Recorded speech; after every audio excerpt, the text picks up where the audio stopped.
Hello to all of our friends on the various Hofstra Law Journals. This is Isaac Samuels, reference librarian for Hofstra Law School. We had a number of questions about how to generate a Shepard's report and make it show only the negative treatment for a case. So I'm just going to demonstrate that for you quickly here. So the first thing we're going to do is we need to find a case. I'm going to use this citation here in Lexis Advanced.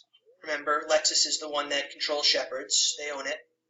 So when you bring up the decision, you can see here on the Shepard's report that there are a total of 6,605 sources that cited. That includes secondary sources. And there are a total of 696 decisions, judicial decisions, that cite this. And you can see the breakdown going from most negative, which is red on Shepard's, to neutral, which is blue. But how do we just see a report limiting it to those cases that are negative, questioned, or cautioned, for example? Well, we click on the Shepard symbol next to the case name. And that takes us to our Shepard's report for the citing decisions. And you can see in our narrow by options here that we're looking at all 696 some odd cases.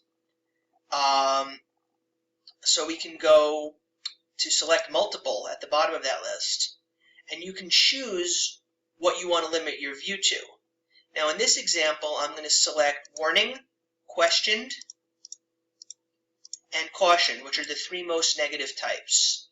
You can talk to your editors specifically if they want to see a Shepard's report about what categories they want included, but I'm going to do these three just for this purpose of this example.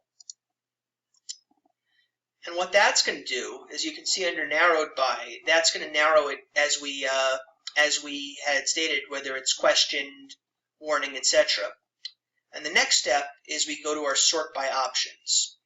Now, by default, Lexis will sort from court highest to lowest, so it'll start with the U.S. Supreme Court and go down. But we want to change it to analysis red to blue. Why do we want to do that? Well, as we said before, red to blue is how Lexis sorts their negative treatments. They don't say most negative like some other platforms.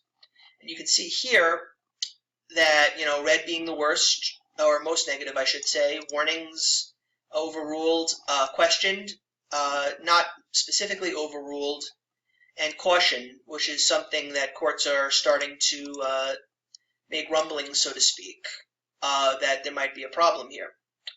So that's why we say analysis red to blue, red being most negative at the top, going down to blue, which is neutral. So now that we have our Shepard's report, we've limited it to those 82 decisions, the overruled, under warning, various types of questions, and the cautions. How do we get a downloaded report about that? Well, Shepard's presents us with these download tools. Now, the first time you're going to do this, you're going to want to click the settings next to the download button, because that lets you customize how things are going to be downloaded. You can make it a PDF, for example, or a docx.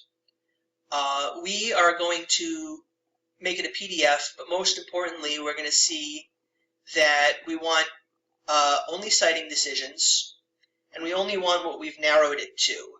What does that mean? It means we're only going to get those 82 cases that fit our criteria, rather than the entire 696.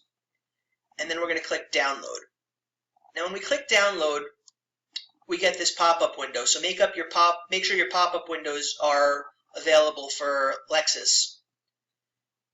And it's going to prepare a PDF for us with only those 82 cases in there. And when it's completed, we can download the PDF and view it, and then you can either email that to your editor or print it out.